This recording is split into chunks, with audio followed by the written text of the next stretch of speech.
नहीं, इस देश के युवा को एक बात बता दी गई कि राजनीति एक गंदी चीज है। गंदी होती तो डॉक्टर अंबेडकर क्यों करते? राजनीति एक बहुत ही परिपक्व मन का खेल है। जब उस खेल में वो परिपक्व मन नहीं जाता तो लोअर एवरेज लोग उसमें जाते हैं, क्योंकि इकोनॉमी का संबंध सीधे राजनीति से है। राजनीति में कभी वैक्यूम नहीं होगा ही नहीं, क्योंकि मेंबर ऑफ पार्लियामेंट के पास एक बजट है पैसे का। इकोनॉमी का सीधा कनेक्शन है पॉलिटी से। Polity is the guardian of economy. तो जब वो राइट एक्यूमेन का आदमी राजनीति में जाना बंद हो गया तो वैक्यूम तो होगा ही नहीं। तो ठेकेदार जाने लगे, कॉन्ट्रैक्टर। अब कॉन्ट्रैक्टर जाएगा तो वो ईस्ट इंडिया कंपनी की तरह ही तो काम करेगा। उसको ठेकेदारी से मतलब है कि उसको वेलफेयर से मतलब है। तो जिस प्रकार ईस्ट इंडिया कंपनी के समय भारत परेशान था, उस समय आज भारत परेशान है। वो इसलिए नहीं कि यहां कोई खराब है, नहीं, इसलिए क्योंकि एक अलग ग्रुप का आदमी पॉलिटिक्स में एंटर कर गया। और दूसरी बात, इस देश के आदमी को बजट समझ में नहीं आता। और आपने अपने नौकर को 1000 रुपया दिया कि जाओ बाजार से सामान ले आओ, वो लौट कर आया, आपने हिसाब नहीं मांगा, तो बाकी पैसा तो वो रख ही लेगा ना। हर आदमी लाल बहादुर शास्त्री थोड़ी है। तो इस देश का आदमी अपने आप को राजा मानता ही नहीं। प्रियम्बल की पहली लाइन कहती we the people of India solemnly resolve. तो मैं इस देश के युवाओं से कहूंगा कि वो राजनीति का अध्ययन करें, पढ़ें, उसको गौर से देखें और कोशिश करें कि अपनी एक सोशल स्टेटस बनाकर खुद राजनीति में एंटर करें। एक सप्लीमेंटल सवाल, आप उन्हें कुछ स्टार्टिंग इनपुट दे दीजिए, क्या हो रहा है देश में अभी? नहीं, अभी तो मतलब मान लो एक 18 साल का बच्चा ये पॉडकास्ट सुन रहा है और उसे लिटरली सिर्फ ये पता है कि हमारे देश के पीएम मोदी जी हैं। बहुत सारी चीजें हो रही हैं अभी देश में। अब इस देश में कोई उल्टा सीधा नहीं बोलता। जैसे मैंने एक बार जामा मस्जिद के इमाम साहब को सुना, उन्होंने कहा कि हाँ मैं आईएसआई का एजेंट हूं, किसी को कुछ करना हो तो कर ले। अब कोई इस तरह से नहीं बोलता इस देश में। अब इस देश में राष्ट्रवाद की बातें बहुत ज्यादा हो रही हैं। उस पर कितना काम हो रहा है ये तो बात का समय बताएगा। वो हो रहा है। अब इस देश की पूरी जो दर्शन है वो बदल रहा है। पूरा दर्शन बदल रहा है। वो बदलना ही था तो समय की बात थी, वो होना ही था। कभी कभी क्या होता है कि आप कुछ काम करते हो, उस वक्त आपको फील नहीं होता। जैसे आज की डेट में इस देश का मुसलमान पॉलिटिकली जाग रहा है। पहले उसको जागने के, वो जानता था कोई भी सत्ता में आएगा हमारा विरोध कोई करेगा ही नहीं। उस बात ने उसको बर्बाद कर दिया था। मतलब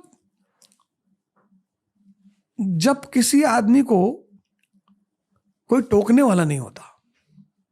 मेरे एक दोस्त हैं, उनके फादर डीएम थे, तो उनके घर में जब भी कोई ज्योतिषाचार्य या पामिस्ट्री वाला आता था तो उनके बेटे की बड़ी तारीफ करता था। अरे बाबूजी मंगल बड़ा उच्च का है बाबूजी, अरे बृहस्पति देखो बाबूजी, शुक्र के तो क्या कहने। और मैं अगर हाथ दिखा देता था तो मुझसे कहता संघर्ष बहुत है। तो मोदी जी के भी जीवन में तो संघर्ष बहुत है। संघर्ष बहुत होना बड़ी अच्छी बात है। तो जिसकी भी ज्यादा पैटिंग की जाती है ना, वो बर्बाद हो ही जाता है। मुसलमान को चिंता नहीं थी अपनी, होश पड़ा हुआ। वो जानता था कि कोई भी आएगा सब पैट कर रहे हैं। अरे भैया भैया मुसलमान को कुछ मत बोलना भैया, अरे भैया। ये क्यों होता था? Vote bank. मुसलमान तो उसको, मुसलमान बड़ा भावुक है ना। मुसलमान को जितना इतना आप बस इस्लाम की तारीफ कर दो, मुसलमान सीना उना फाड़ के कि अरे भैया। मुसलमान का जीवन ले लो, बस इस्लाम की तारीफ कर दो। तो मोदी जी ने मुसलमान को इस बेहोशी से बाहर निकाला। मुसलमानों को मोदी जी को थैंक यू बोलना चाहिए, निश्चित तौर पर बोलना चाहिए। थैंक यू कहना चाहिए उन्हें कि महाराज आपने निकाला। तो शाहबानों के केस में क्या हुआ था इस देश में? सरकार की हिम्मत ही नहीं पड़ी कि वो कानून को बदल दे। यहाँ तो कानून बस, कोई परेशानी है? बोले बाबूजी कोई परेशानी नहीं, यही तो है डिटरमिन्ड लीडरशिप। इंस्टेंट ट्रिपल तलाक, ट्रिपल तलाक is different, instant is different. आप भाई दारू पी के मोबाइल में पत्नी को बोल दिए तलाक तलाक तलाक, ये थोड़ी इस्लाम कहता है। वो तो ट्रिपल तलाक की बात करता है, और वो भी स्टेजेस में। तो जो काम विलियम बेंटिक ने हमारे लिए किया ईसाई होते हुए, बड़े ध्यान देने वाली बात है, सती प्रथा खत्म किया उसने, वही काम नरेंद्र मोदी ने मुसलमानों के लिए किया हिंदू होते हुए। कभी कभी आप बेहोशी में अपनी कमियां नहीं देख पाते, कोई दूसरा आके दिखा जाता है, तो उसको गाली देने के बजाय उसको थैंक यू बोलना चाहिए। क्योंकि आप एक गुरु, आप एक कोच हो,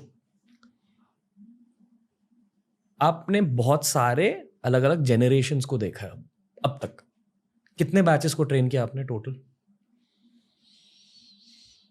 कम से कम 500 बैच तो होंगे ही, ओके, मिनिमम। अपनी मेंटालिटी की प्रोग्रेशन देखी है? बिल्कुल देखिए। तो अभी मेंटालिटी बदली कैसे? टेक्निकली बहुत स्ट्रांग है, इमोशनली बहुत कमजोर है। ये न्यू जनरेशन का इतना बड़ा सच है, और वो इसलिए है क्योंकि वो हाफ गर्लफ्रेंड ज्यादा पढ़ते हैं। तो जो आदमी सिर्फ हाफ गर्लफ्रेंड पढ़ेगा और दिनकर को नहीं पढ़ेगा, वर्षों से वन में घूम घूम बाधा विघ्नों को चूम चूम, सहधूप घाम पानी पत्थर, पांडव आए कुछ और निखर, सौभाग्य न सब दिन सोता है, देखें आगे क्या होता है।